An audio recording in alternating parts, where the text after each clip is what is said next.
Radha Devi Dasi from India, welcoming all of you to Bhakti Sangha Japa conference call. I thank all of you for attending this Japa session.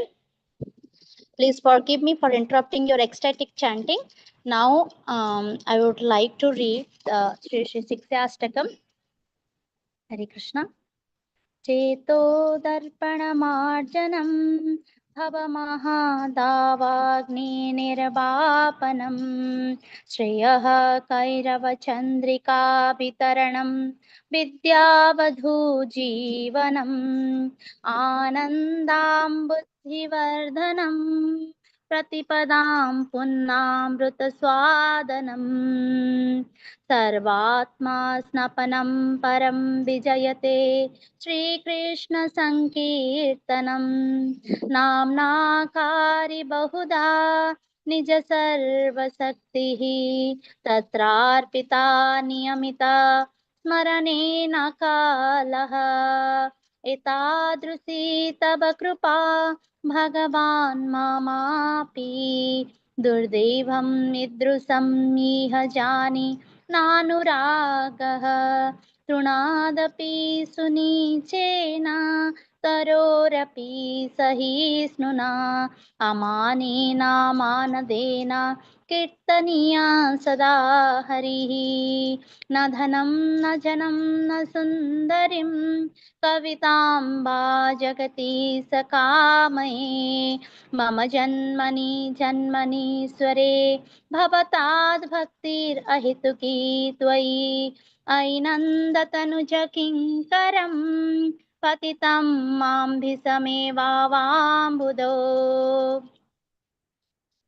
कृपया तव पादपङ्कज स्थितधूलिसदृशं विचिन्तय नयनं गलदश्रुधाराया वदनं गद्गदारुद्धया गिरा पुलके निशितं वपु कदा तव नाम ग्रहणे भविष्यति युगायितं निमेषेण चक्षुषा प्रावृसायितं सन्न्यायितं जगत्सर्वं गोविन्दविरहेण मे आश्लीसभापादरतं पिनास्तु माम्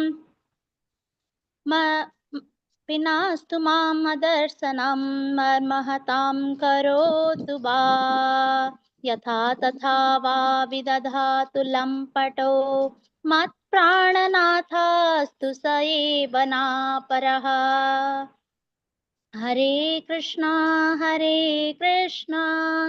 कृष्णा कृष्णा हरे हरे हरे राम राम राम हरे हरे प्रभुर शिक्षाष्टक श्लोक यही पढ़े सुने कृष्ण कृष्ण प्रेमे भक्ति तार बड़े दिने दिने translation Hare Krishna. Glory to the Sri Krishna Sankirtana, which cleanses the heart of all the dust accumulated for years and extinguishes the fire of conditional life of repeated birth and death.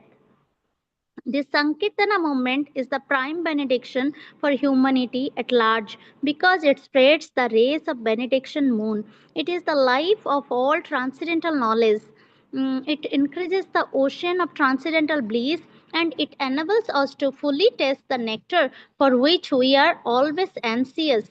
O my Lord, your holy name alone can render all benediction to living beings. And thus you have hundreds and millions of names like Krishna and Govinda. In these transcendental names, you have invested all your transcendental energies. There are not even hard and fast rules for chanting these names. Oh my Lord, out of kindness, you enables us to easily approach you by your holy names. But I am so unfortunate that I have no attraction for them. One should chant the holy name of the Lord in a humble state of mind, thinking oneself lower than the straw in the street. One should be more tolerant than a tree, devoid of all sense of false prestige, and should be ready to offer all respect to others. In such a state of mind, one can chant the holy name of the Lord constantly. O Almighty Lord, I have no desire to accumulate wealth, nor do I desire beautiful women, nor do I want any number of followers. I only want your causeless devotional service birth after birth. O son of Maharaja Nanda, Krishna, I am your eternal servitor, yet somehow or other I have fallen into the ocean of birth and death. Please pick me up from this ocean of death and also place me as one of the atoms at your lotus feet.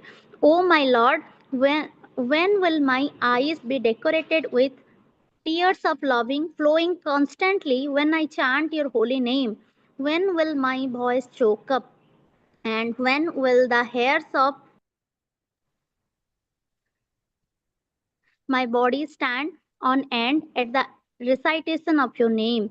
O Govinda, feeling your separation, I am considering a moment to be like 12 years or more.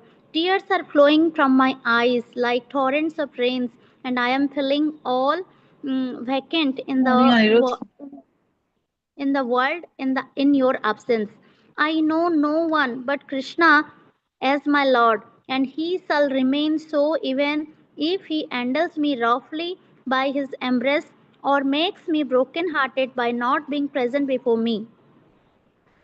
He is completely free to do anything and everything, for he is always my worshipful Lord unconditionally. If anyone recites or hears these 8 verses of instruction by Sri Chaitanya Mahaprabhu, his ecstatic love and devotion for Krishna increases day by day. Shri Shri Siksastakam ki jai, Shri Shri Chaitanya Mahaprabhu ki jai, Shri Shri Gaur Bhakta Brind ki jai. Hare Krishna. Hare Krishna, dear devotees. Now I would like to read the 10 offenses to the holy names which are to be avoided, written by Srila Vyasadeva in the Padma Purana. Number 1, to blaspheme the devotees who have dedicated their lives for propagating the holy name of the Lord. Number 2, to consider the names of demigods like Lord Shiva or Lord Brahma to be equal to or independent of the name of Lord Vishnu. Number 3, to disobey the orders of the spiritual master. Number 4, to blaspheme the Vedic scriptures or scriptures in pursuance to the Vedic version. Number 5, to consider the glories of chanting Hare Krishna to be an imagination. Hare Krishna. Number 6, to give some interpretation to the holy name of the Lord. Number 7, to commit sinful activities on the strength of the holy name. Number 8, to consider the chanting of Hare Krishna as one of the auspicious ritualistic activities which are offered in the Vedas as fruitive activities, Karma Kanda. Number 9, to instruct a faithless person about the glories of the holy name. Number 10, to not have complete faith in chanting of the holy name and to maintain material attachment even after understanding so many instructions on this matter. It is also an offense to be inattentive while chanting. Every devotee who claims to be Vaishnava must guard against these offenses in order to achieve the desired success, Krishna Prema. Once again, I thank everyone for joining Bhakti Sangha Japa conference call today. Let us move to our next session, which is Srimad Bhagavatam class. May I know who all have joined the call? Hare Krishna Mataji, Dandavat Pranam, Srila Prabhupada ki jai, Guru Maharaj ki jai. This is Arvind Dakstar from Chicago. Hare Krishna. Hare Krishna Arvindas Prabhu, please accept my humble obeisances. All glories to Srila Prabhupada. Thank you so much, Prabhuji, for joining the call every day and giving your sweet association to us. Welcome to the call. Hare Krishna.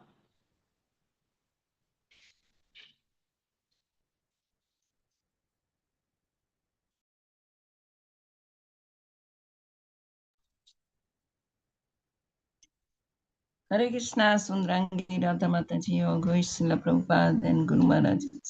My humble obeisances to you and all the devotees. This is Krishna Kumari Devidasi from Raleigh. Hare Krishna. Hare Krishna, Krishna Kumari Mataji, please accept my humble obeisances. All glories to Srila Prabhupada. Thank you so much, Mataji, for joining the call every day and giving your sweet association to us. Welcome to the call, Mataji. Hare Krishna.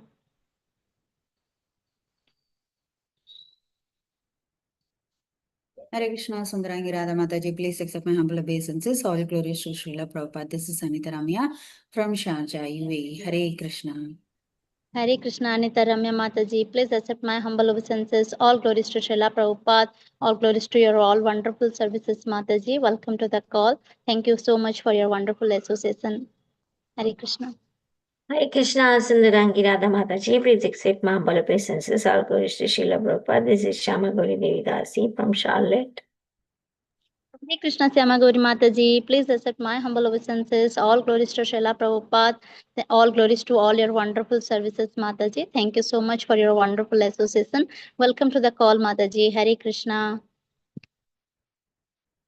Hare Krishna Sundarangi Radha Mataji, please accept my humble obeisances. All glories to Srila Prabhupada. This is Vinita Gandharvika Devdasi from College Station, Texas. Hare Krishna. Hare Krishna Vinita Gandharvika Mataji, please accept my humble obeisances. All glories to Srila Prabhupada. All glories to all your wonderful services, Mataji. Thank you so much for your wonderful association, Mataji. Hare Krishna.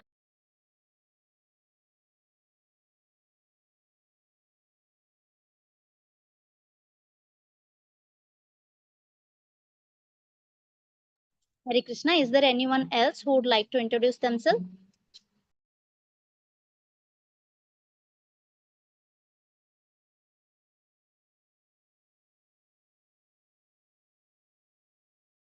Mataji Prabhuji is already there, so I will start the recording. So Anita Mataji can read introduction. Okay, Mataji, sure. Hare Krishna. Welcome to Bhakti Sangha Japa conference call. Today we are so fortunate to have His Grace Shyam Chandra Prabhuji to enlighten us on the topic of Srimad Bhagavatam, 9th canto, 5th chapter, and text number 27 to 28. All glories to Srila Prabhupada. So now, before giving the call to Prabhuji, I would like to request Anita Ramya Mataji to read the brief introduction about Prabhuji. Hare Krishna Mataji, over to you. Hare Krishna. Hare Krishna Sundarangi Radha Mataji, Hare Krishna Shyam Chandra Prabhu. Please accept my humble obeisances. All glories to Srila Prabhupada. Thank you so much, Mataji, for all your services. Thank you so much, Prabhuji, for joining the call and giving us a association. Hare Krishna, dear devotees. So today's class of Srimad Bhagavatam will be given by His Grace, Shyam Chandra Prabhu. So here's a brief introduction about Prabhuji. His Grace, Shyam Chandra Prabhu is a disciple of Srila Bhakti Swarup Damodar Swami Maharaj. Academically, Prabhuji holds double masters from Mumbai University, masters in analytical chemistry from Indian Institute of Science, and masters in marketing management. Professionally, Prabhu retired a few years back as global president, sales and marketing in a multinational company, and he occasionally conducts leadership training programs for corporates to motivate young leaders to achieve professional perfection based on Vedic wisdom. Spiritually, Prabhuji has a Bhakti Shastri degree from MIHE and a Bhakti Vaibhav degree. Prabhuji serves Bhakti Vedanta Institute by giving Srimad Bhagavatam classes on Saturdays. On the Grihastha front, Prabhuji and his good wife, Her Grace Sundari Mataji, are married for over 35 years and are blessed with two wonderful Grihastha sons, namely Amarendra Prabhu and Arjun Saka Prabhu, who were raised in an ideal Krishna consciousness environment. Post his retirement, Prabhuji and Mataji have relocated to Vrindavan. Hari Bol. Hare Krishna. So this is a brief introduction about Prabhuji, and these are the wonderful services of Prabhuji. And today we are very fortunate to have Prabhuji on call with us. Hare Krishna Mataji. Over to you. Hare Krishna Mataji, thank you so much for reading the brief introduction about Prabhuji. Hare Krishna Prabhuji, please accept my humble obeisances. All glories to Srila Prabhupada, all glories to all your wonderful services. Thank you so much, Prabhuji, for joining the call and giving and for giving enlightening class today, and for your wonderful association and valuable time, Prabhu. So whenever ready, please take over the call, Prabhu. Hare Krishna. Yeah, thank you very much, Sundarangi Radha Mataji, and also Anita Ramya Mataji, and all the other Bhakti Sangha group members. Thank you very much for inviting me. Am I audible and properly? Is it okay? Yes, Prabhu, you're audible. Yes, Prabhu. Hare Krishna. Thank you so much, and it's indeed an honor and pleasure, for me to be here as part of this wonderful seva. And today you have given me the opportunity to serve on Srimad Bhagavatam, and thereby engage my senses, my mind, intelligence, everything in your service, in the service of all the Vaishnavas, in the service of Sri Guru, Sri Gauranga. and hopefully this will help me for my own self purification. So, Mataji, can I share the screen? Yes, Yes, sure. Prabhuji, you are co-host. You can share the screen. Okay, thank you. Thank you very much.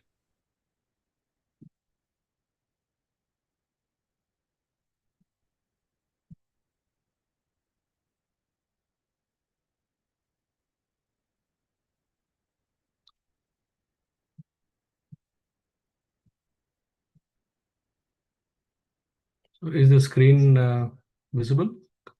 Yes, Prabhu, visible. Okay, so welcome once again, dear devotees.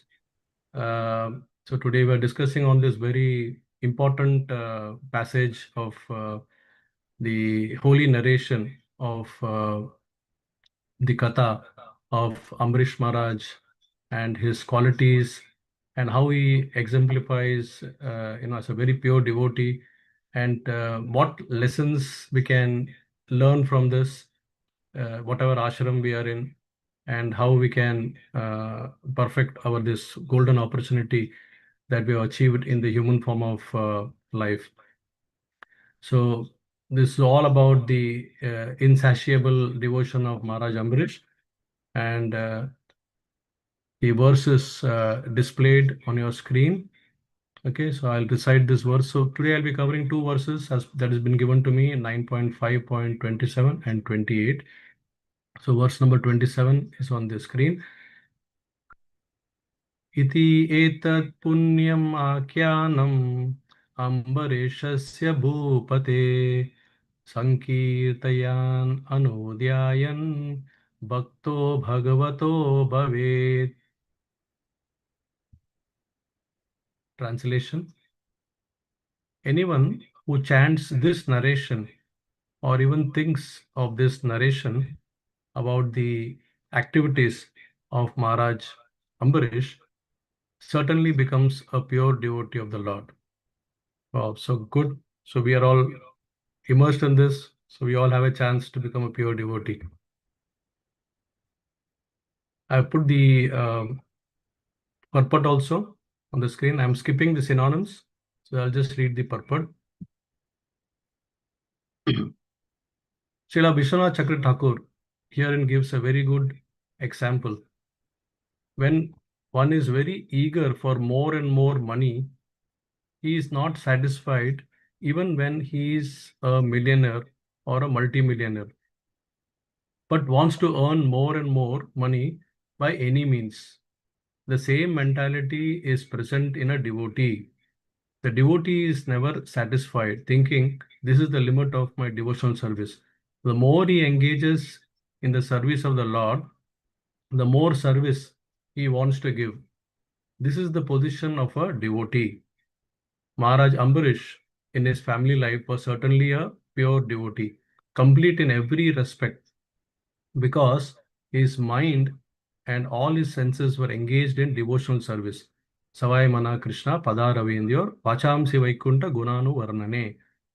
Maharaj Ambarish was self-satisfied because all of his senses were engaged in devotional service. Saropadi Vinirmuktam Tatparatvena Nirmalam Rishikyena Rishikesha Sevanam Bhaktir Uchyate.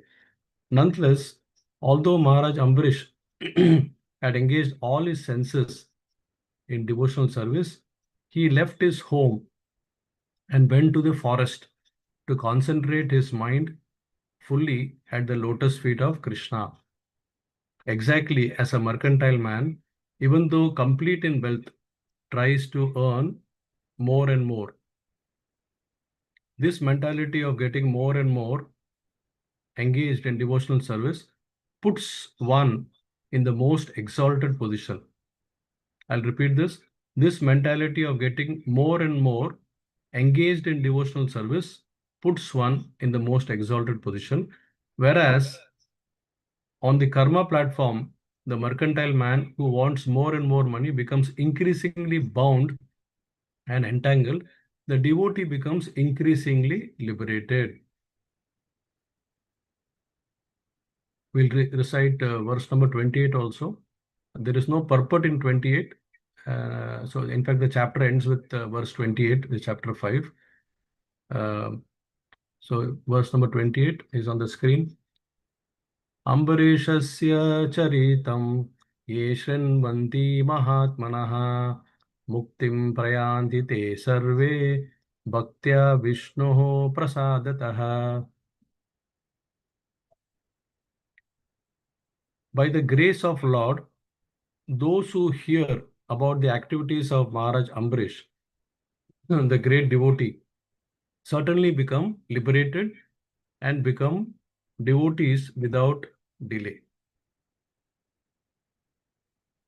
Maharaj Ambarish ki jai.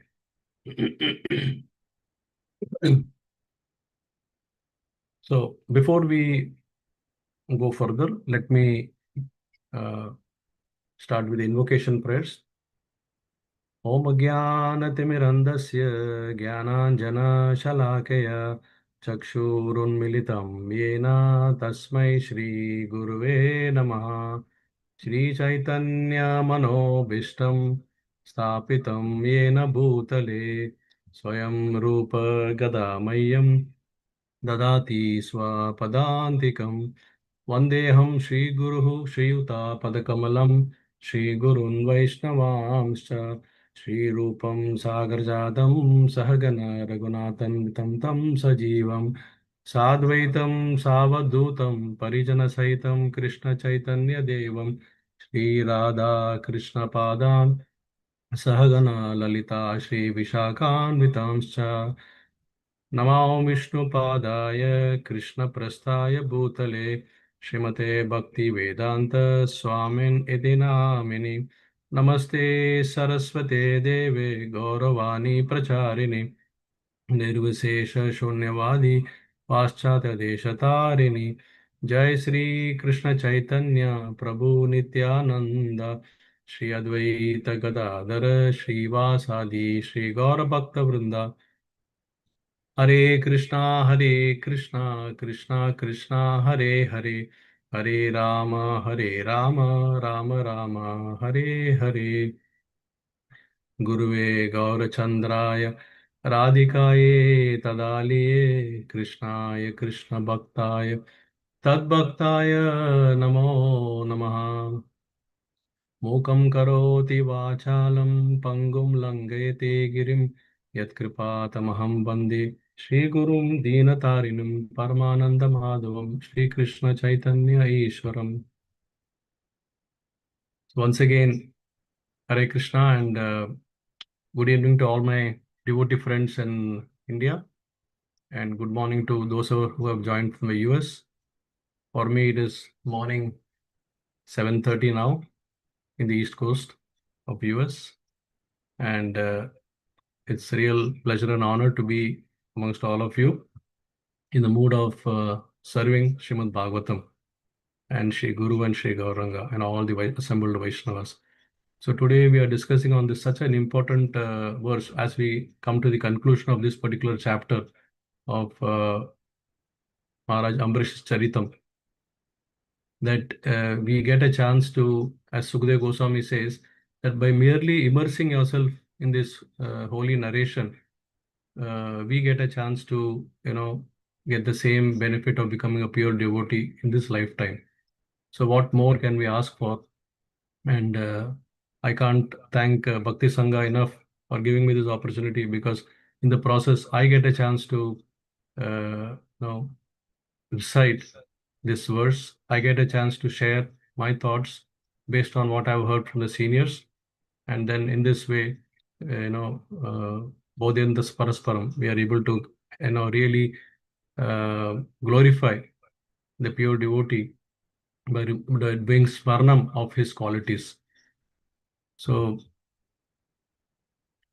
this canto itself is called Liberation, as the first canto started with Uttara Sarga Visarga Sarga, creation. So now we are discussing aptly the about the exalted personality, Maharaj Ambarish's qualities, his character, and by remembering, we can also attain liberation. We can become better devotees And so it's really a good fortune that we are able to. And then most importantly, Ambarish's qualities are not restricted only to Grahastha ashram, even though Maharaj Ambarish represents a topmost Grahastha, king, then a sage, a great devotee, etc. His quality can be across all ashramas. Whoever wants to take up the path of, a renounced order of life can actually imbibe those qualities. And as we understand today's verse, when Sukadeva Goswami says that by merely glorifying and hearing his qualities, one can get the benefit of self-purification. So many qualities come out, out of this entire narration. His fearlessness, his equanimity, his steadiness, his ultimate surrender, faith in the Lord's protection. Rakshishyate iti vishwaso avashya rakshive Krishna. So he's basically a complete reservoir of different qualities, as we all want to seek those qualities. So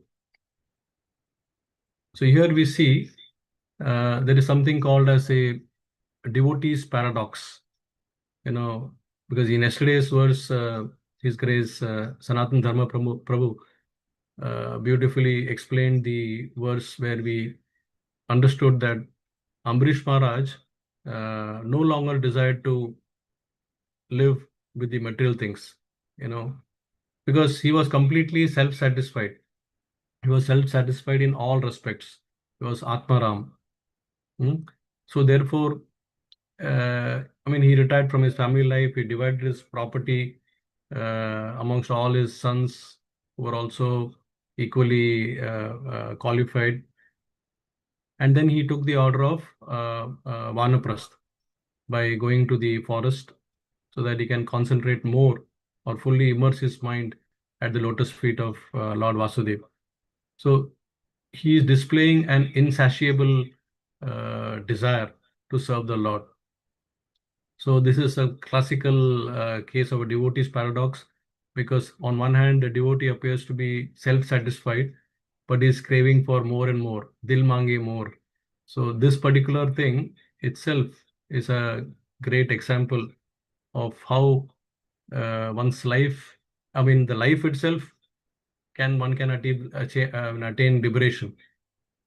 It is not that only after leaving the body one attains liberation. Liberation can be had even while living itself. Like we say, life is a preparation and death is an examination. So the life itself, if one leads in the liberated form, like Amrish Maharaj showed us, that can be an ideal case of Jivan Mukta. So there's no difference between life and death. Jivova Marova, as Prabhupada says in his famous thing, for a devotee, there's no difference between life and death. So that is liberation. And yesterday we also studied in the passage of the purport where Rupa Goswami says, Iha yasya harir dasya, karmana manasa vacha, karmana manasa gira. That means such a person who is completely engaging his body, mind, and words, BMW, as we say, entirely absorbed in the service of the Lord, in the servitor attitude. Such a person is Jivan Mukta. So there cannot be any great example than Maharaj Ambarish, who has exemplified this. And by doing this, one can easily understand that you can pass the test of Maya, the ocean of miseries, because the secret of keeping Maya at bay is Savaya Manasa Krishna Padaravindiyor. And as Ambarish Maharaj also said, through his words, Vachamshi Vaikunta Gunanu Varnene. So that means his words are only all the time describing the glories of the Lord. His hands, he told us how to utilize the hands purely, for cleaning the temple, the deities, keeping the altar clean, and the sense of touch, mainly for feeling the bodies of the Lord's devotees. Because when you rub, with a pure devotee, automatically the qualities get rubbed upon us. The nostrils, the sense of smelling, is only for smelling the fragrance of the flowers or tulsi offered to the Lord at the lotus feet. You engage your tongue in tasting Krishna Prasadam all the time, which are the remnants of the Lord again. Engage your legs in walking to the temple or doing parikrama of the holy places, visiting the holy places, using the forehead or the head to bow down before the Lord. So in this way, each and every senses can be engaged. And by engaging each and every senses, what happens is the attachment to the Lord increases. And when the attachment to the Lord increases, simultaneously detachment with the material assets or material beings get more and more, we can tend to get detached from this. So what does his departure to the forest represent? Because one may argue that he was anyway practicing all this, every senses, etc. He was engaging even as a king. He was virtually a pure devotee even at that stage. So what is the need for him to retire and go to the forest? So this actually represents a few key principles which I could gather out of this whole episode. By going to the forest, what he achieved was on his very intensified concentration. So although he had engaged his mind and all his senses in the devotional service as a king, but by going to the forest, he could concentrate his mind fully, completely. That means, we say that, when when you make the kheer, the kheer is tasty even when it is the milk is white color. But as you go on stirring the milk, a stage comes when it becomes nicely thickened, and also the color sometimes gets transformed to pure white to slightly pinkish color. I'm sure all of you must have noticed it. And that pinkish color is the condensed version of that same kheer, and that tastes even more better, even more sweeter. So Ambarish Maharaj wanted to experience that in benefit of intensified concentration by going to the forest. Then the second thing is he wanted to experience the increased liberation. That means he was already experiencing liberation because he was already a Jivan Mukta. But he wanted to experience intense liberation now. So the analogy is given nicely in the purport also. Like a businessman, he might be a multimillionaire. He can just buy from his right pocket or left pocket, go to a showroom and buy a BMW or a Mercedes car just by paying the cash. But the businessman still seeks more and more money because, he is desiring more. But in the process, what is happening is he is increasingly getting bound and he's getting entangled. Whereas a devotee like Ambarish, who seeks more and more service to the Lord, becomes increasingly liberated. So there is complete opposite. The result is completely opposite. The action looks similar, intensity, but the result is completely opposite. So in one case, you have the attachment developing more karmic bond. Other case, it is totally opposite. That is, you are getting increasingly liberated. And that is what the third thing is, spiritual mercantile mentality.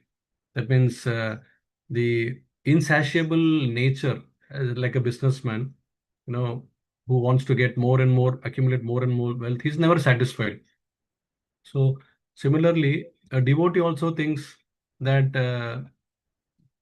they have never reached the limits of their service. They want to serve more and more and more because they're experiencing more and more pleasure. So that keeps them going. The fuel engine is keeping them going in that. And then what happens is, when you follow that, you attain the most exalted position. So that therefore Ambarish Maharaj's position is very, very exalted. And this is what actually makes him in the topmost position. And then, of course, this whole episode becomes a holy narration for us. So the act of Ambarish leaving his kingdom. See, if all this had not happened, where would Sukdev Goswami sit and discuss this episode at all to Parikshit Maharaj? And if we had not discussed, how would we even know about it? So therefore, this whole narration, which is orchestrated by the Lord himself. It's an act of Ambarish leaving the kingdom, going to the forest. It's part of the holy narration. And by just merely, as per the today's theme of the verse, by merely discussing about this, by remembering its smarnam, we can also attain liberation. We can also become pure devotees by the grace of Lord. So let's take this theme further of drowning ourselves in the holy narration about this whole episode of Ambarish Maharaj and Durvasa Muni's thing. Even though we must have heard it umpteen number of times, but then each time we can churn out something new, because just like how Krishna's qualities and pastimes are unlimited, so his glories also can be unlimited. Similarly, the devotees also pastimes can be unlimited and their glories can be unlimited. So we know that when we discuss about the Lord, about the Lord's pastimes, is Nama Rupa Guna Leela, Janma Karma Chame Divyam, Evam Yovati Tatvataha, Tektva Deham Punarjanma, Neti Mam Iti So Arjuna. So when we understand his appearance and disappearance are transcendental, then what Krishna says, such a person, by just merely understanding and discussing, doesn't take birth again in this material world. So this is exactly the theme. In today's two verses, what Sukdev Goswami is saying, similarly, when we discuss about the glories and the qualities about Lord's pure devotees, like in this case Ambarish Maharaj, we get the same result, the liberation. Wow, so how nice it is, isn't it? So let's go further into this drowning of this holy narration. So what we see here now, this is a story about world's or universe's most formidable mystic yogi, most powerful, ending up begging for his life at the feet of this gentle king Ambarish Maharaj. So the yogi, Durasa Muni, of course, has got all the power in the world, and he is famous for, if he's not satisfied, he's famous for his anger, wrath, and once that happens, nobody wants to be, associated at that particular moment. People actually fear that, because the fear is curse. So same thing happened here, for no fault of Ambarish Maharaj. Ambarish Maharaj actually was a king who was doing the selfless vow of Ekadashi Vrata. And mind you, Ambarish Maharaj's Vrata is not for his own benefit. He was a really genuine people's well-wisher, Loka Kalyan. Always thought about what is a king, if he does, what benefit the praja will get. So purely for Loka Kalyan, the welfare of the world, he actually did this vrata, and he was harboring no zero self-benefit motive. And Durvasa Muni arrives there, and then just at the time when it was perceived that Ambarish Maharaj has broken his fast by just taking a sipping little jal, Durvasa Muni interpreted that as a big offense, because how could you break the fast before I could come back at your place? So that became a big topic of it was completely misinterpretation, and misinterpretation of his adherence to the rules. And then Durvasa Muni was completely absorbed by his false ego,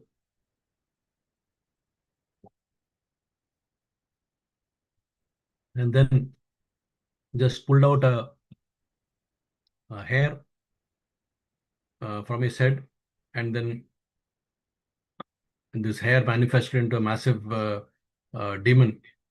for killing Ambarish Maharaj. So Ambarish Maharaj being a pure devotee, the Lord cannot, see any injustice happening to his pure devotee. So immediately the Lord Vishnu, he dispatched this Vishnu Chakra. And this Vishnu Chakra not only killed the demon, but it also made the hunter the hunted. So Durvasa Muni, who was basically, perceived as a person who wants to take, destroy Ambarish Maharaj for this so-called offense, but then he himself became hunted by this so-called Sudarshan Chakra.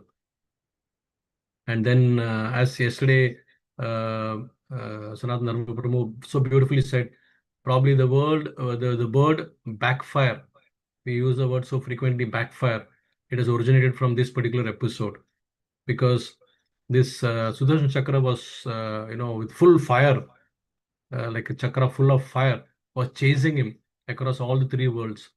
And then the universal flight made him flee, made Durvasa Muni flee across all the direction, from one planet to another planet, from one universe to another universe, and nobody could rescue him, not even Brahmaji nor Lord Shiva.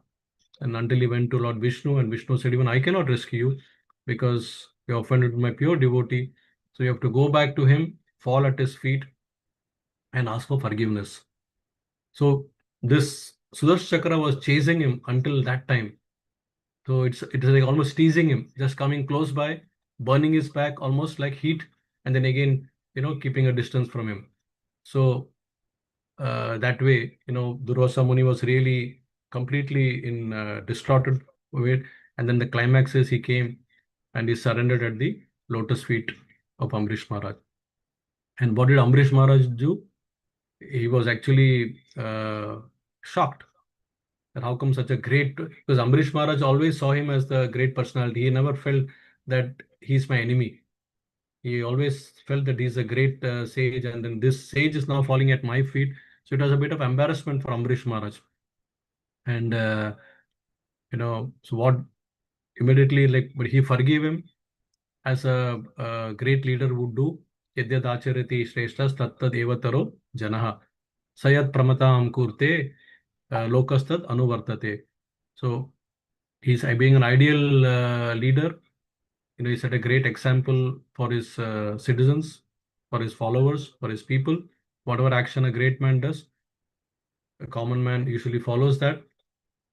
And then whatever standards or examples he sets by his exemplary act himself, the rest of the world follows. So this is exactly, that's what we are discussing today, because we want to follow his footsteps. We want to follow his example.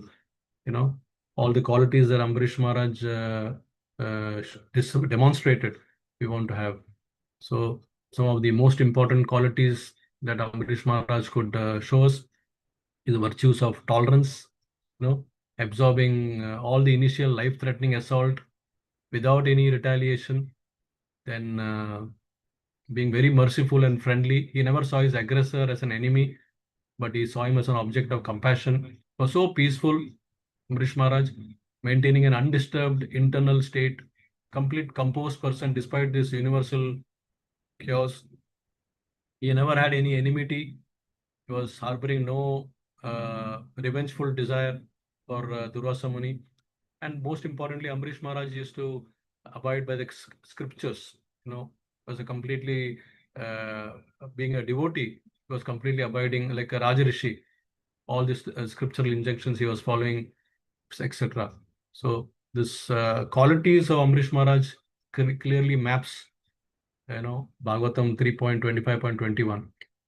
तितिक्षवा कारुणिकः सुहृद सर्वदेहिनम् अजात शत्रव शान्तः साधव sadhubhushanah.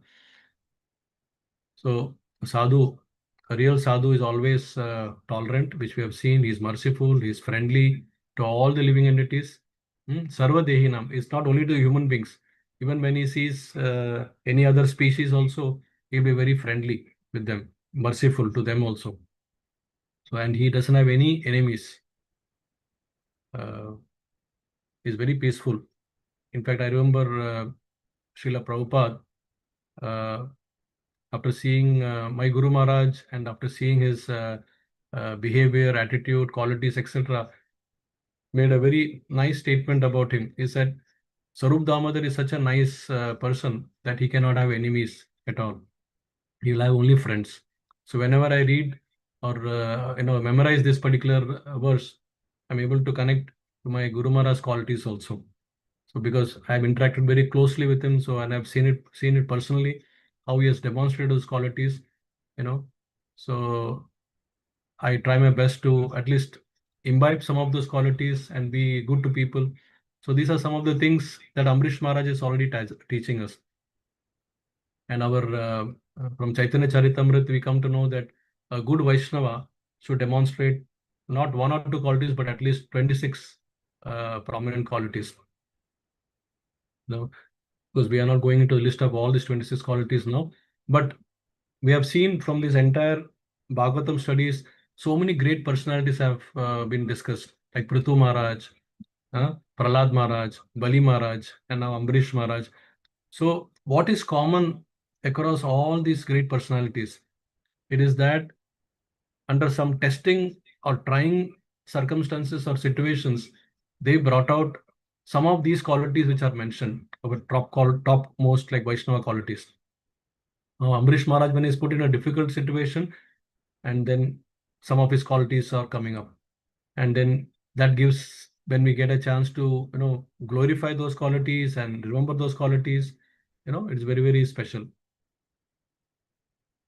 So therefore, pure devotees, lives, when they come across such situation, it is not to be seen as I would say, like a bad karma. Now, for conditioned soul, if some situation happens like this, it's a bad karma. But for a pure devotee's life, such situations are not bad karma, but you have to understand that they are personally orchestrated by the Lord himself to set example that how in this situation, this great personality is further exemplifying the qualities. These are all some of the hidden qualities which we have, but we have completely, it has been covered now. So these qualities come out when we become pure. Now it's like, let's say we go to a jewelry shop and we want to buy some diamonds, and the jeweler shows some diamonds. So what does the jeweler keep these diamonds upon? There's a cloth, isn't it? You must have seen. And this cloth is typically a dark blue satin cloth, or maybe a black satin cloth.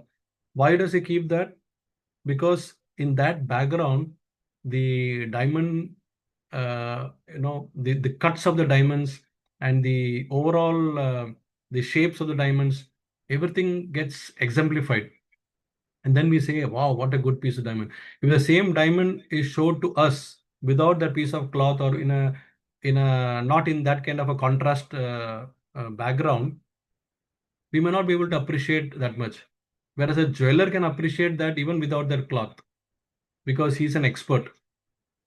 So all these qualities, whatever is these pure devotees have, like Prahlad Maharaj, Ambarish Maharaj, Prithu Maharaj, etc., Bali Maharaj, etc., the pure devotees among themselves, they can understand, they can see that.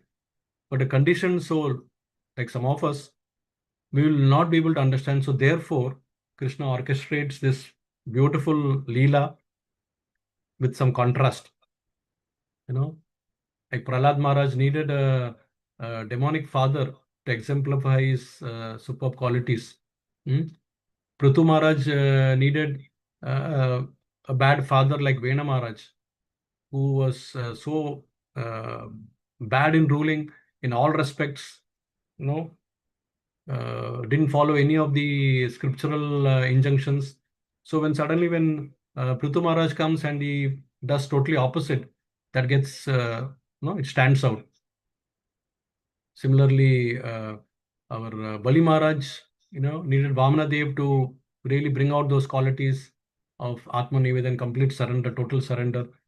He had those qualities in him. But then when the Lord comes and he plays part in that way, it comes out very nicely. So for people like us, when we read this as a narration, as a nice pastime story, where the Lord also is orchestrating and the pure devotee is relishing it, and is part of it, then those qualities also stand out. So therefore, such qualities. So here, when Ambarish Maharaj is already a realized soul, when he's already a Jivan Mukta, and after finishing all his engagement as a king, as a father, now he's entering Vanaprastha by going to the forest. What he is displays, is demonstrating is lowlium, special lowlium. He has shown that he is greedy for more. As Narottama Das Thakur says in Prema Bhakti Chandrika, that Loba, we all have Loba, isn't it? Anatas, Kama, Krodha, Loba, Moha, Mad, Matsarya. So Loba, Sadhu Sangha, Loba, Sadhu Sangha, Harikatha. So you have to divert that Loba. You cannot kill the Loba. You have to only divert it. So these anarthas can be diverted and then used rather in a positive way. So that is the best thing that comes out. And then we know that as it is said that. So in fact, once I remember in one of the things kathas I have heard, I think it happened in Mexico. During Prabhupada's time, when Prabhupada was giving a class on Mataji, who was barely struggling to understand English properly, but then of course through translation she was able to understand in her language, that is Spanish language. She actually asked that, my dear Prabhupada, if at the time of death, if I don't remember Krishna, if I remember Krishna, of course I get spiritual life, but if I don't remember Krishna and instead I remember you, Srila Prabhupada, will I get the same result? Point blank, she asked Srila Prabhupada. Like today, what we're discussing is exactly, by discussing the narration of Ambarish Maharaj, will we get the same result as we discuss about Krishna? So Prabhupada thought for a while and he said, yes, you will get the same result. So that is the advantage, that is the benefit of associating with the pure devotee. So pure devotee exists in his katha also. So Hari katha is non-different, Hari devotee's katha is also non-different. So here we find the contrasting paths, followed by Durvasa Muni and Ambarish Maharaj. One was a path of a powerful mysticism and one was a path of a pure devotee. The motivation for the pure mystic power was completely ego-driven, fully, status-driven, and respect. These were the things, he wanted Ambarish, Durvasa Muni, wherever he goes, he already has a, people respecting him and then fanning his ego further. Whereas here you see Ambarish Maharaj, his motivation was only the welfare of the people, Lok Kalyan. And he wanted to serve the Lord more and more. But totally different. One was self-centric, one was Krishna-centric. And the reaction to this whole episode was, what happened was, in this case, complete anger, wrath, and disproportionate destruction. Even if assuming that it was something mistake that Ambarish did it warrant that you have to call a demon and then kill him? When you can imagine the proportion of wrath that has been invoked by Durvasa Muni. Whereas when you follow the path of pure devotion, as suggested by Ambarish Maharaj, then you get the reaction is completely different, opposite, tolerance, peace. You develop forbearance, forgiveness. There's no enmity at all. Now, in the case of mystic power, you purely derive the strength through your practice of yogic perfection. Ashtanga yoga, you perfect that, and you get all the yogic powers, anima, lagima, mahima, prapti, all those things, whatever is there, smaller than the smallest, larger than the largest. So then you actually you start thinking that you are no lesser than God. That's the source of strength. And here, you maintain your identity as the Dasa Dasa Anudas, unconditional surrender, shelter of Supreme. And you see the result, ultimate result of this, what happens? You're completely fearful. You have to take the flight to go all direction. They're forced to surrender. And here, the result is you're completely fearless because you're under the supreme protection. And a stage comes when even the hunter who gets hunted, then he starts glorifying you. What a complete, situation change. So therefore, Ambarish Maharaj has shown us the path of devotion is the only way for us to perfect our human life. And for us to perfect that, you have to follow the path of surrender, as Ambarish Maharaj has done here. Anukulasya sankalpa. Whatever is favorable for devotion, we should accept that. Pratikulasya varjanam. Whatever is not favorable, we have to reject that. And rakshishyati iti vishwaso. So have the complete faith that the Lord, my Ishtadev, will protect me. And how? He will come as Goptritve. He can come as a guardian, can come as a father, can come as a good friend. We don't know in what form he come. Goptritve Varnam. He can come and he can save us. It has happened in my life too, but I'm not going to the share at this stage because that will be another, at least 2-3 times it has happened to me how my life was saved by the Lord. So each one, when we follow the path of devotion, we get certain experiences, and that teaches us the bigger perspective, and then the faith and the conviction grows. Atma Nikshepa Karpaniye, the fifth and the sixth limb of surrender. You completely surrender in a very, very humble mood, Karpaniye. Humility, full of humility.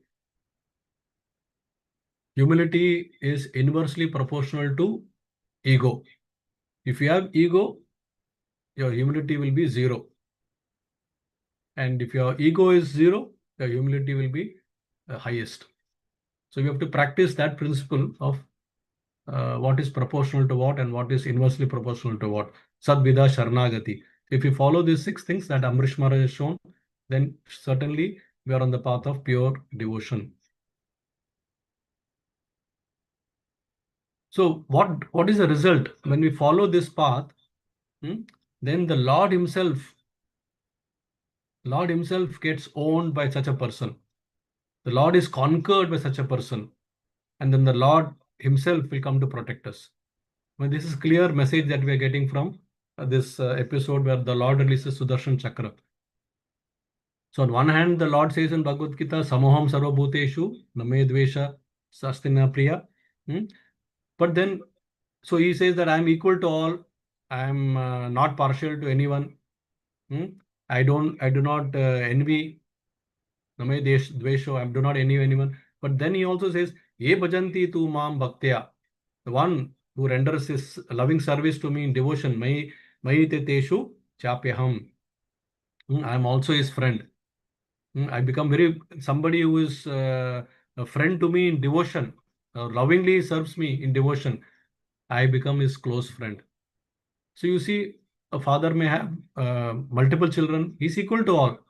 But if there is one son who is obeying his orders, who is understanding the father's mood by just, his movement of his eyebrows or by looking at his face, and then before he can even utter the word, if that son is able to execute the task, then obviously the father will be more pleased with him, even though he's, common to everyone. So in this way, we can fully understand that this is the secret of the Lord's absolute protection. That is, we need to somehow become his devotee. Somehow become, still better is to become the devotee of his devotees. Because that the Lord will appreciate even more.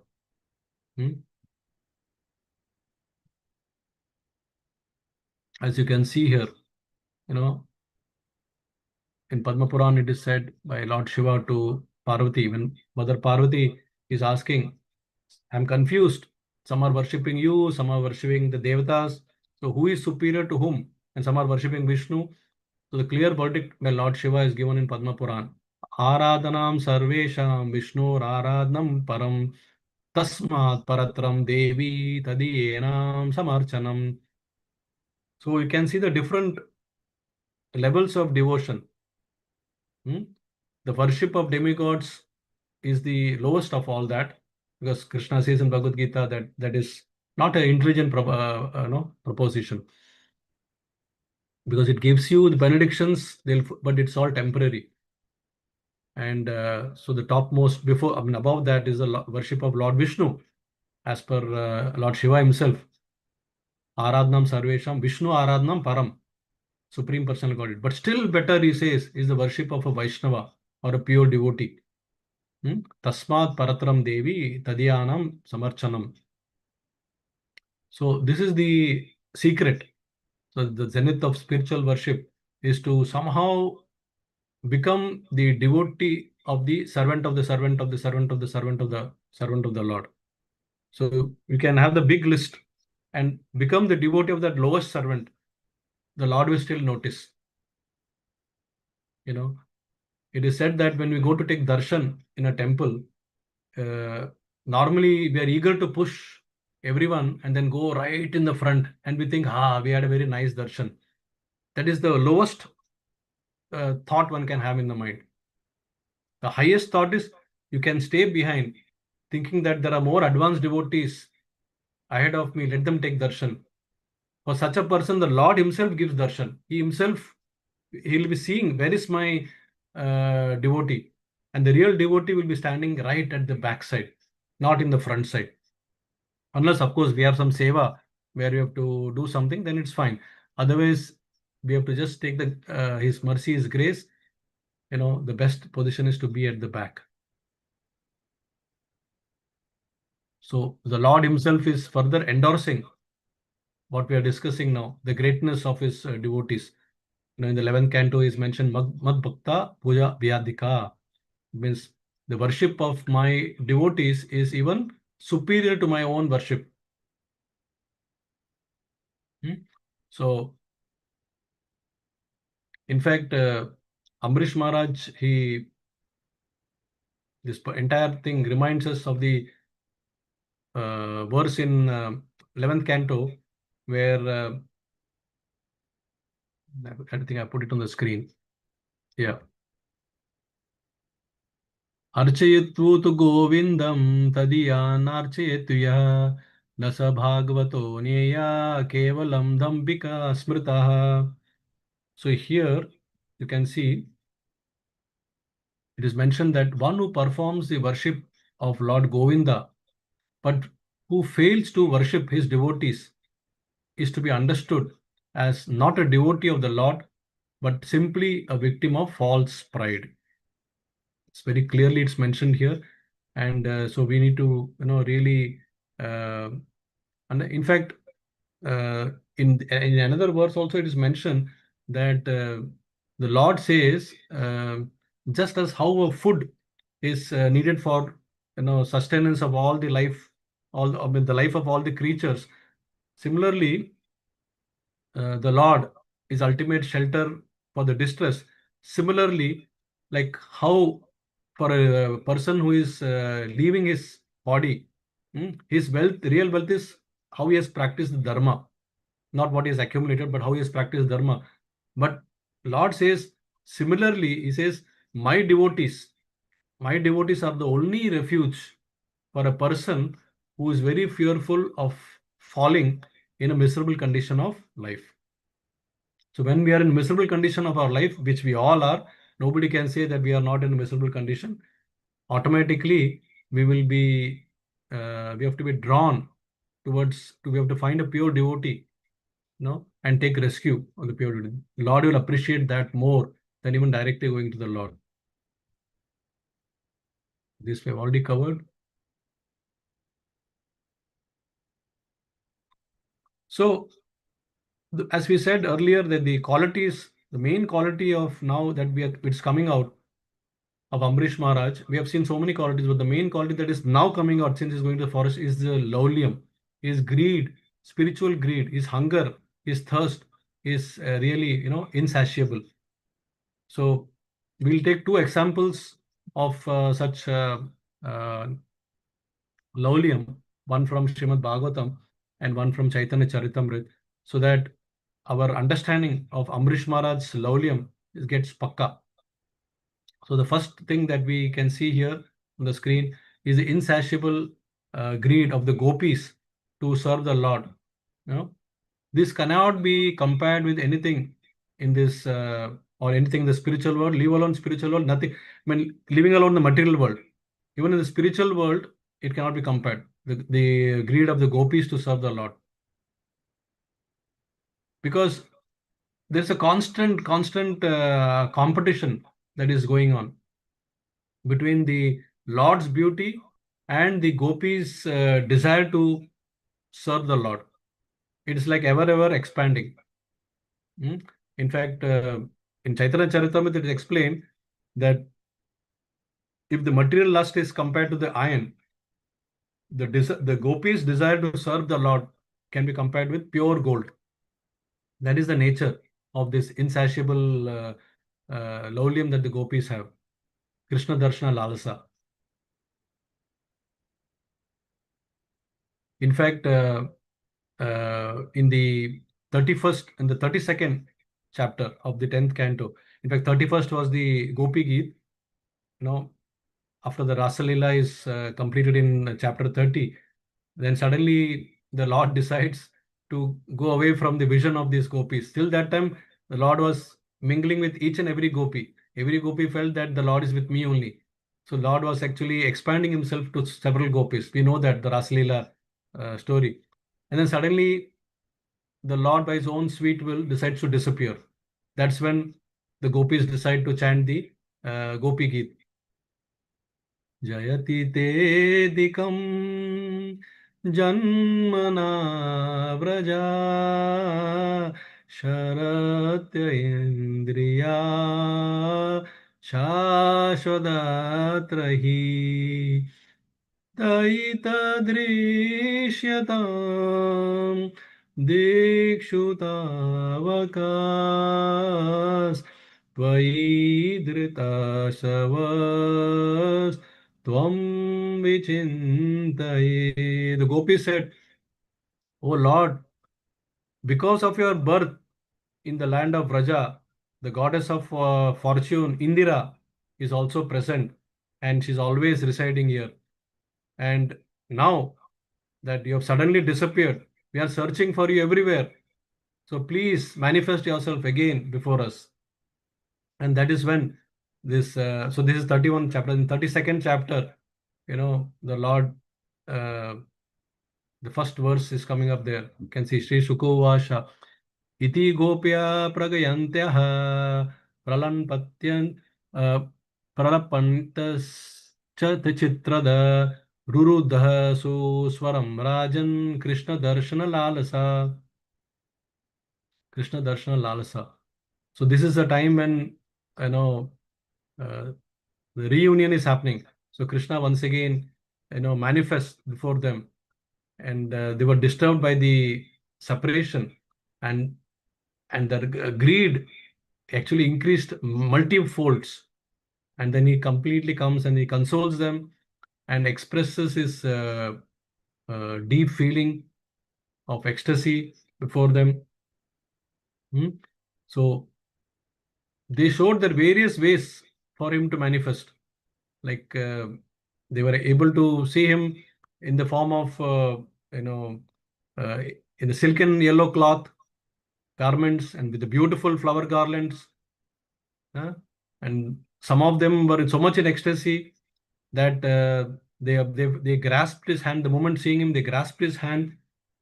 Some of them put his their shoulder over his put his arms over the shoulder. So all this kind of ecstatic expressions were reflected in their relationship with the Lord. Intense Madhurya Bhav. The remnants of the betel nuts was also shared by them. So different ways the gopis were sharing. So this actually is nothing but the insatiable, because the Lord's beauty is ever increasing, and to match that, the gopis are giving more and more loving service.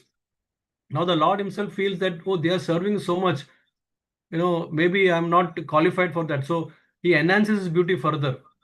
and then this competition goes on. So this is a real game of competition where between the beauty of the Lord and the service of the gopis, it's difficult to predict who is the winner. And then we can also see in the example in Chaitanya Charitamrita of Sripad Madhavendra Puri, where Tatra Laulyam Api Mulyam Ekam. Now this principle has been exemplified by him. So Krishna Bhakta Rasa Bhavita Matihi Kriyatam Yadi Kutopi Lapyate Tatra Laulyam Api Mulyam Ekalam Janma Koti Sukrute Na Labhyate. So Krishna Bhakti Rasa Bhavita Matihi. That means whatever it takes, this is basically like a Krishna Bhakta, like if the different mellows of executing the devotional service. So it's like so suppose if you assume that as a commodity, then what is the action? What is the action you need to do? You have to purchase it. By any cost, you have to purchase it. Kriyatam yadi kuto upi labhyate. Wherever it is available in the marketplace, go and purchase it. Because pure consciousness is a rare commodity. So where it is available, you go and purchase it. And what is the price? The only price, valid currency, is spiritual greed. Tatra laulyam api mulyam ekalam. Only spiritual greed. Laulyam.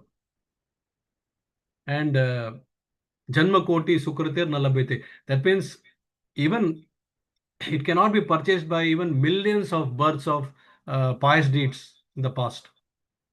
Nothing can do that. It is only our laulyam towards the spiritual greed, towards the holy name. So Sripad Sripad Madhavendra Puri, greatly exemplifies this particular quality. After he installs the Gopala deity in Vrindavan, he does not sit in his laurels like I've installed the Gopal deity, now everybody can come and take darshan, my job is complete, my seva is complete. No. The deity comes because he wants to serve more. The deity personally came in his dream, and deity asked for some sandalwood paste to cool his body, because in Vrindavan the summer is very, very severe. So the deity came and revealed to the Lord. We're looking at Lord's intensity, concentration to serve him more. The spiritual greed was more. And Madhavendra Puri was already at a very advanced stage, but still he immediately took a travel by walk from Vrindavan right up to Odisha. He walked. So he did not, say that, oh, I am satiated now and I cannot do anything. I've done enough for you, O Lord. I mean, who can question that, even if he had said that, because he has done enough. The Lord has manifested for him. But he decided to, at the advanced stage, walk further. Because the lowlium, Tatra lowlium api mulyam, the lowlium was still there for him. He was not satiated. So this lowlium mirrors the previous achievements of Maharaj Ambarish. And therefore, Maharaj Ambarish to decision to leave and go to the forest for more concentrated service in the forest is exactly, reminding of these kind of narrations. We finally come to this things which are given in the purport by Srila Prabhupada, that is the mercantile mentality. There are some similarities. Prabhupada quotes Srila Vishwanath Chakra Thakur between the mercantile mentality and the spiritual greed. So let's do a brief analysis and summary of this also. So the similarity is, of course, hankering. While a mercantile rich person, how much ever wealth he earns, he is not satisfied. He wants more and more. And the basic driving force is for him, I don't have this. So it's a negative way of, emptiness. I don't have it. So to fulfill that, he wants to have more and more. So this becomes his fuel. Kama esha, krodha esha, rajaguna samudbhuva. So it's a passion that is making him drive this. On the other hand, the same greed, if you exhibit in devotion, that is a pure bhakti, anchoring part is okay. he's never getting satiated. But this is more of a positive manner. There is no negative. It's not that there's some emptiness.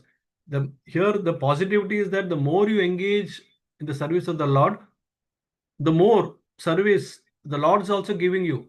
The Lord is reciprocating.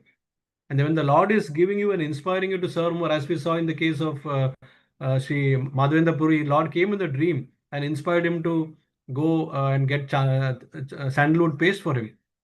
So, and I'm sure, sometimes some of us might be getting this inspiration also through Sri Guru. So, this is actually a positive way. Another similarity you can see is that the rich man, after he becomes, ultra rich, he dreams even bigger. He does not bother about the small things. The small things don't interest him anymore. He only thinks about big. Like if he has a company, then he sees how I can acquire another company. If he has another company, then he sees how to expand this into another country, another continent. How I can become a global chief. So that is how he thinks. So similarly, a hankering devotee can also think this way, that this temporary things of the material universe, material things, he will not be showing interest in that. Those things don't interest him or don't bother him anymore. He's only thinking of what is permanent, long term. And then you can see the differences also in the two the trajectories. One material mercantile takes you towards karma bandhan, and the spiritual greed takes you towards jivan mukta, because the object of pursuit is different. Here in the case of mercantile, mercantile, it is temporary wealth and power. You chase after small things which are temporary. And here the object is eternal service to the Lord, jivan mukta. And the state of mind is always full of anxiety. In the case of mercantile, you might be rich, but there is always a state of anxiety, constant agitation. Whereas here is in the spiritual ecstasy or jivan mukta stage, is always self-satisfied. Atmaram is always, cool, calm, deep in profound thoughts. So therefore, the final ultimate trajectory for a karma bandhan person is completely bound, is shackled by the chains of material modes of material nature. Whereas here, in jivan mukta, the shackles break away, like the way the shackles broke away for Vasudev and his associates there, when they in the jail, all the completely broke, and then Vasudev could nicely take Krishna in the basket across the Yamuna. And karma bandhan, mercantile, it ends. Everything has to end in this world. All the good things come to an end. Even if you have achieved name, fame, whatever, it has to come to an end. Whereas here in spiritual ecstasy, Jivan Mukta stage, it is eternal and ever expanding. How many of us are discussing about the glories of, like Prabhupada used to say in most of his stories, the great rich man, who is that? Rockefeller. Today, who is that? Younger generation will not know. They probably will know Bill Gates, but they'll talk more about Elon Musk. They will talk of Mukesh Ambani. But after the person dies, nobody cares. Whereas here we're discussing about Ambarish Maharaj. When did Ambarish Maharaj exist? How many yugas back? When did Prithu Maharaj exist? When did Prahlad Maharaj exist? When did Bali Maharaj exist?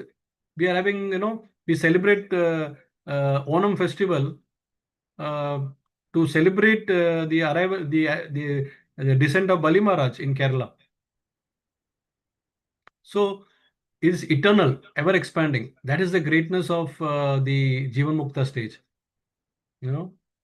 Like, simple way to understand is material world is satiating at some stage. Like you take Rasagola, initially you want to have your sense, your taste, sensories like tongue wants to have tasted. Okay, one, it's very nice, it gives you pleasure. Two, oh, very good. Three, slowly the pleasure comes down. 4, 5, at the most 6. How much more you can have? then slowly it leads to satiation and boredom, and even at times, disgust. I don't want to. Then you say straight away refuse. I don't want to have rasagollas anymore. For the next 10 days, I don't want to eat rasagolla. So this is typical, as it is mentioned in Bhagavad Gita. Yehi samsparshaja bhoga dukkha yono evate adyantavanta kaunteya na teshu ramate buddha. So that is exactly the intelligent man will not be after this sense objects which are attracting only, which has got a beginning and end. He will rather go for ever increasing spiritual taste, spiritual rasa, because it does not diminish. On the contrary, it goes on increasing. So it is anandam buddhi vardhanam. It is ever increasing.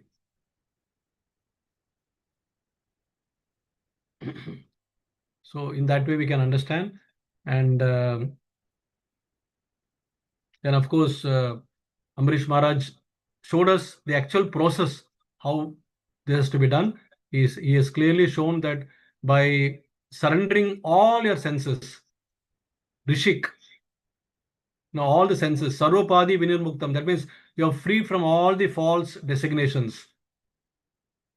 I am the king, I am the president, I am the company director, I am the owner, I am Mr. So-and-so, I am American, I'm British, I am Indian. All these are designations. Sarvopadi Vinirmuktam. One has to be freed from all these designations, and Tatpartena Nirmalam. That means you have to be completely purified by directing your senses. Rishikena Rishikesha. That means the Rishik is the senses, and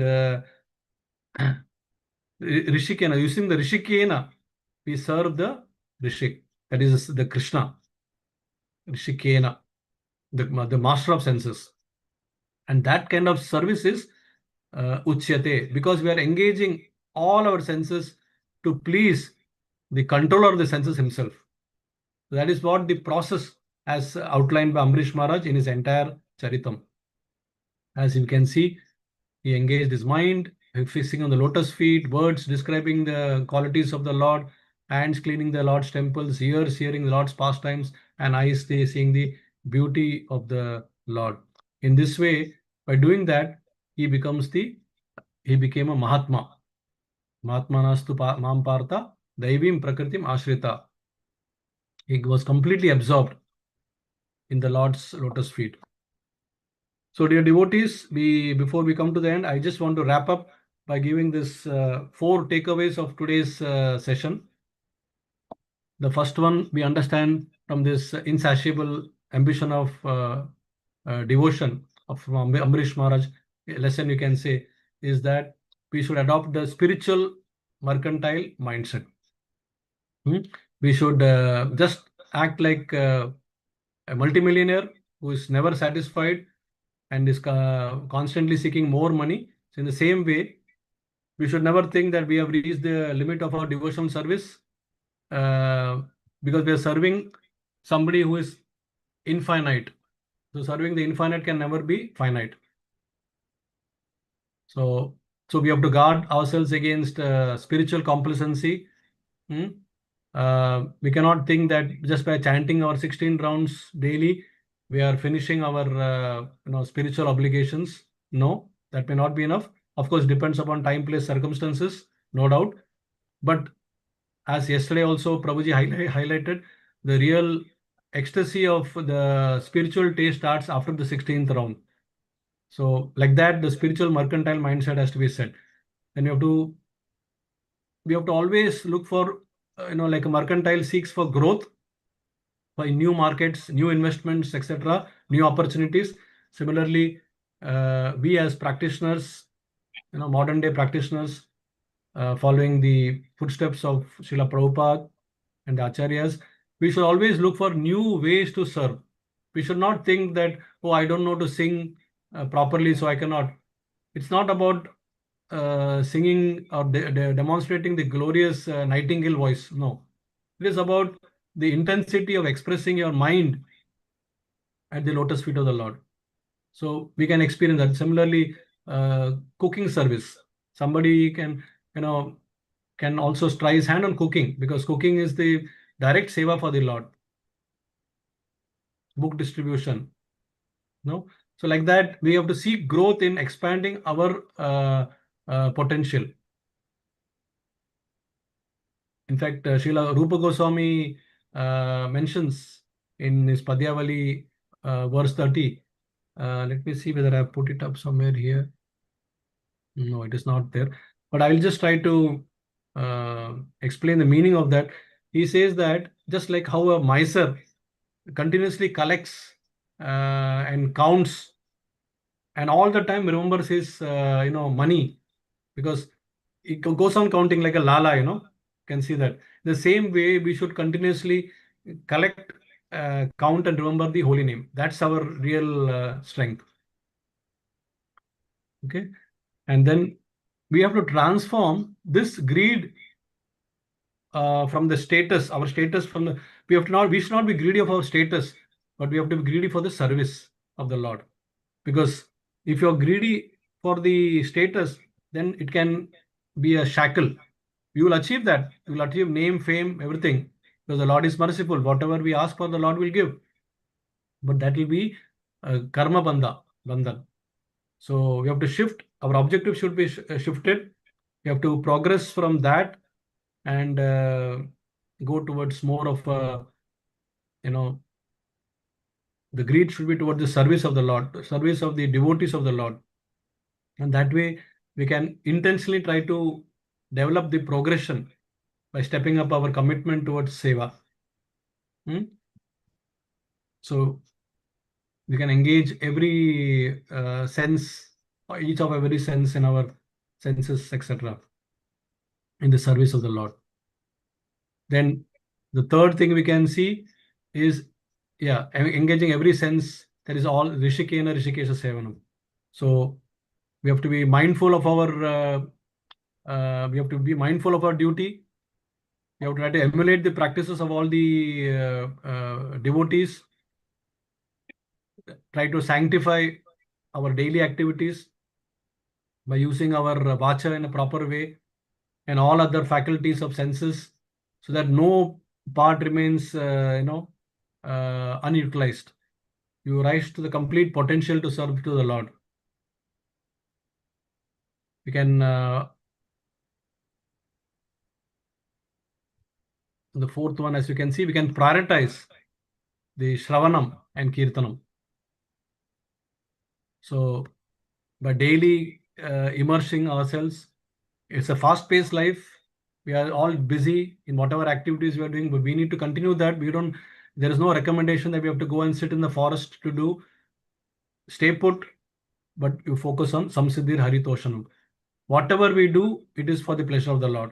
It might be home seva, it might be a seva in the office that we are doing.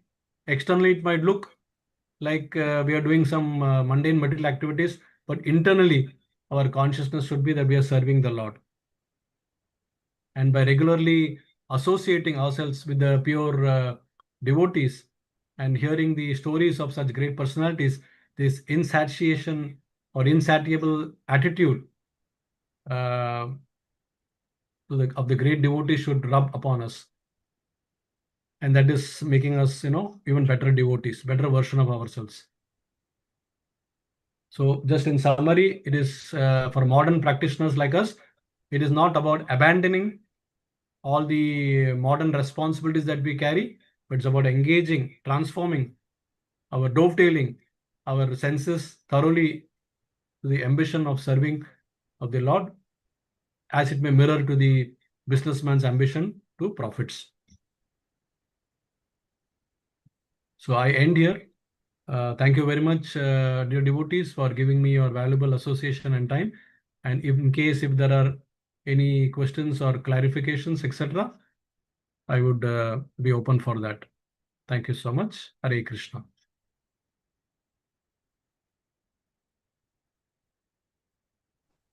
Hare Krishna, Prabhuji. Please accept my humble obeisances. All glories to Srila Prabhupada.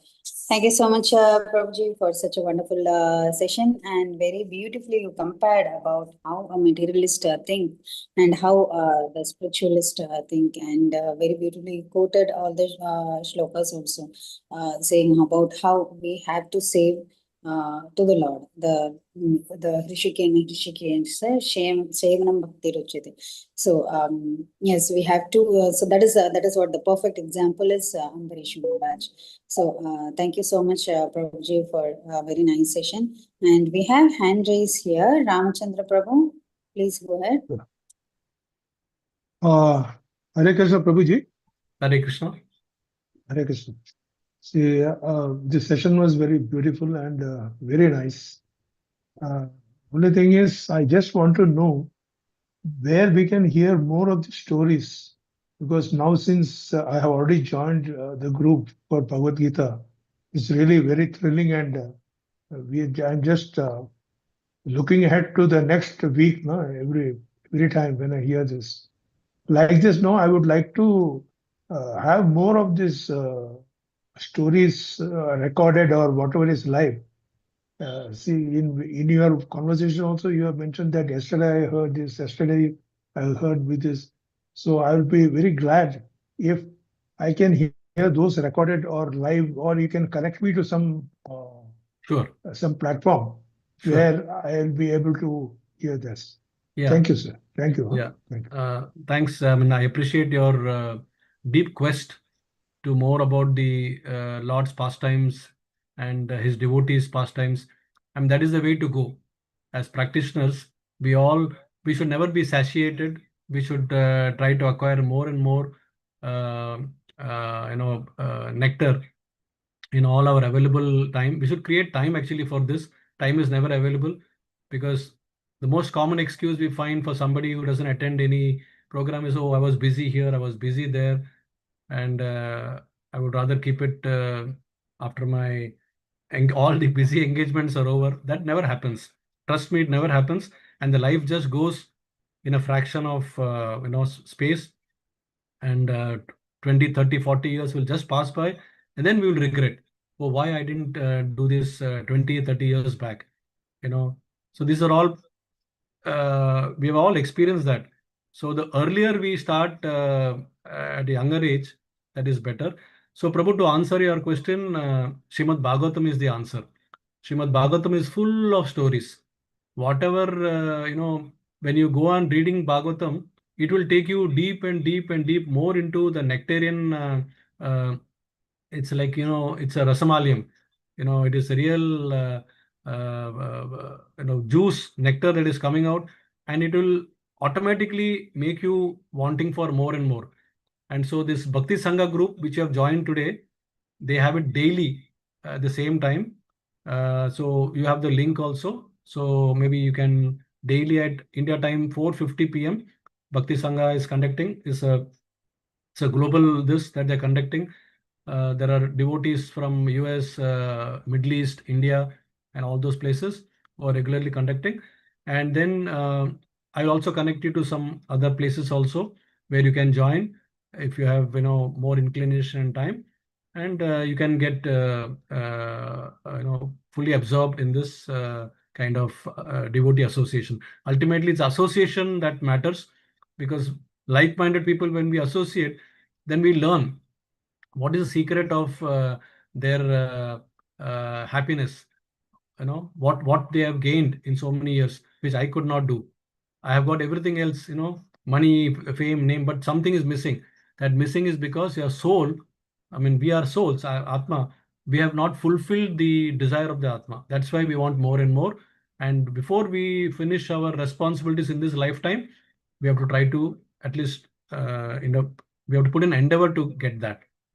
Okay, Prabhu, thank you so much for raising this nice. Thank you very much. Thank you.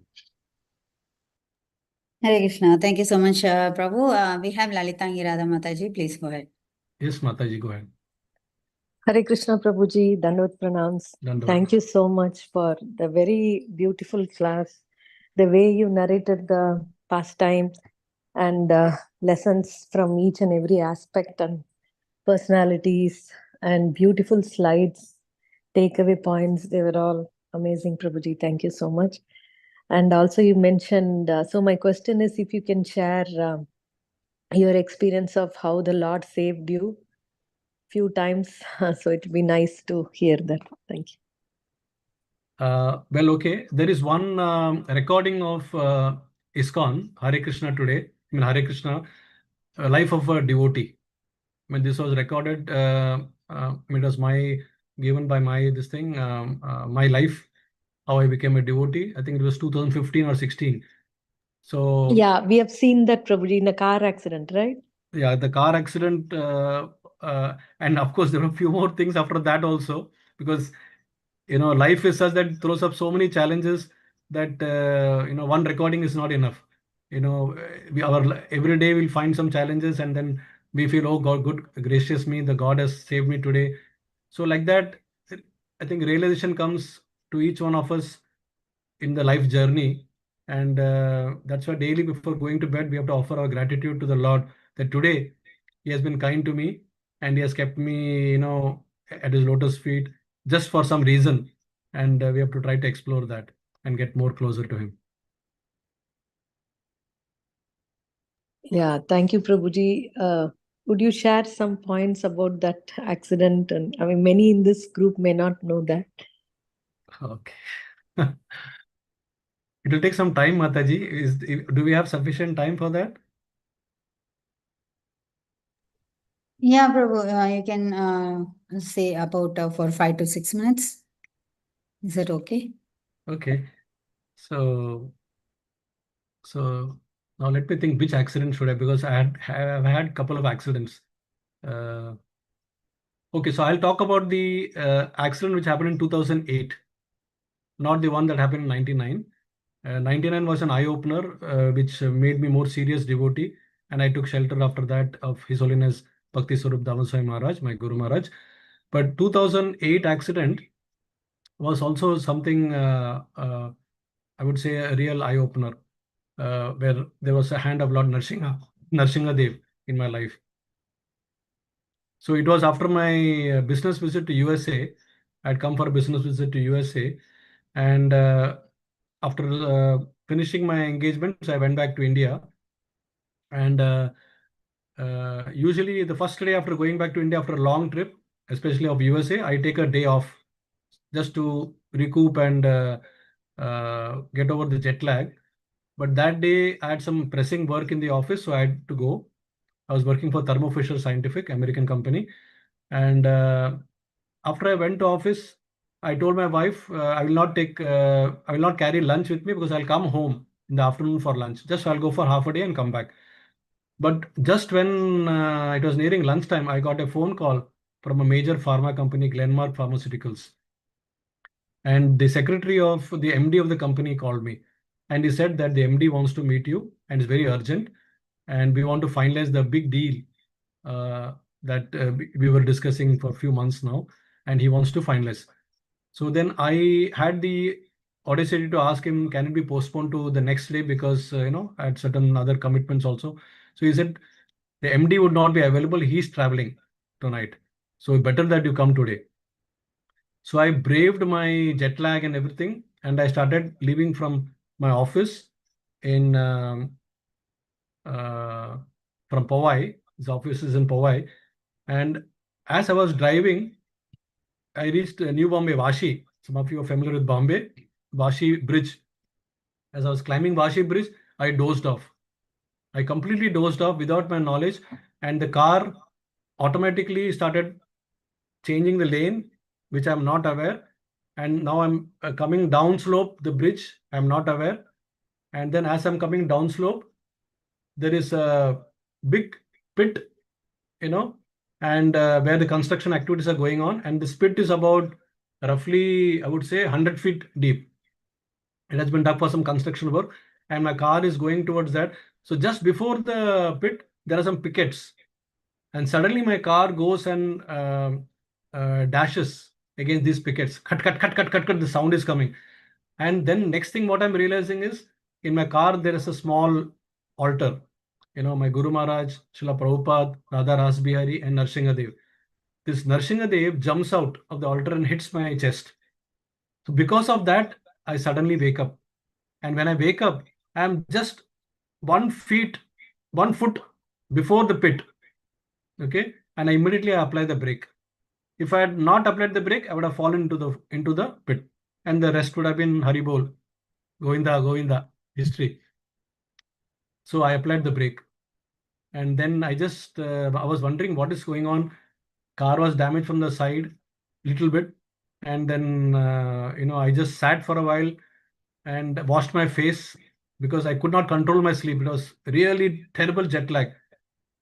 And then after washing my face, I proceeded, went to the company, had a nice meeting with the MD of the company, and closed the deal. It was about $500,000 US. Can you imagine the magnitude of the deal? So Narasimha not only protected me from that very, very precarious position on that particular eventful day, but later on, he also, to the mercy of Guru, he helped me to close that very big deal for which, I was working for 6 months, or $500,000 US. So that is so this is another, story where I was saved, So maybe that should be giving some idea, Mataji, of how the Lord is always there with us. Even if we forget, I think he reminds us. But this was a classic case where I was helpless. I just did not know what to do. Okay, Mataji. That's very, very nice. Hope I did not bore you with this. No, not at all. We are all sitting in the edge of the chair listening. It was very wonderful, Prabhuji. Thank you so much. And by listening to the reciprocations of the Lord and His wonderful devotees like this, our faith and the devotion grows. Really thankful to you, Prabhuji, for sharing this. Thank you very much. Thank you, Mataji. Thank you. Please pray for me. Hare Krishna. Thank you so much, Mataji, for asking that. Thank I was you. actually planning to ask that also. Thank you. You asked. So that was a very good experience, Prabhu, means like you shared with us, which, as Mataji said, which makes our devotion, our faithfulness towards the Lord more intense.